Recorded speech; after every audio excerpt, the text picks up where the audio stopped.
Seorang DPO dalam kasus pencurian dan penipuan sepeda motor diringkus unit reskrim Polsek Seberang Ulu 1 Palembang. Pelakunya adalah Ahmad Rozali, warga Jalan Jenderal Ayani, Lorong Banten 6, Kelurahan 16 Ulu, Kecamatan SU2 Palembang.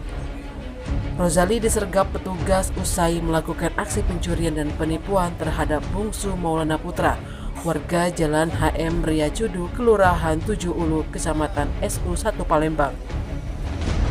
Kapolsek SU1 Palembang, Kompol Ahmad Firdaus, didampingi Kanit Reskrim Ibtu Indra Widodo mengatakan, tersangka ditangkap atas adanya laporan dari korban ke Polsek SU1 Palembang. Peristiwa yang dialami korban pada saat dirinya hendak menjual satu unit sepeda motor jenis Kawasaki Ninja 250cc dan mengiklankan di Facebook. Kemudian tersangka menghubungi korban melalui pesan WhatsApp dan berjanji akan datang ke rumah korban.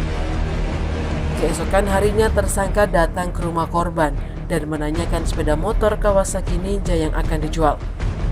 Namun tersangka malah menawar sepeda motor Honda CBR 150 tahun 2017 Nopol PG 4091 ABI.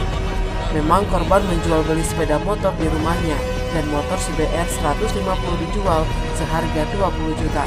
Lebih jauh dikatakan Kompol Firdaus, disinilah tersangka meminta izin kepada korban untuk test drive di sekitar TKP. Tersangka langsung melarikan sepeda motor Honda CBR tersebut. Melihat itu, korban berusaha mengejar dan akhirnya kehilangan jejak di bawah jembatan Ampera 7 Ulu. Korban lalu membuat laporan ke SPKT Polsek SU1 Palembang dan langsung dilakukan penyidikan hingga berhasil mengetahui identitas tersangka dan keberadaannya.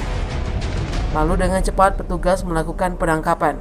Atas perbuatannya tersangka dijerat dengan pasal 362 atau 378 KUHP. Sementara tersangka ketika ditemui mengakui perbuatannya yang sudah membawa lari sepeda motor korban. Tim Liputan Sumsel Update TV melaporkan.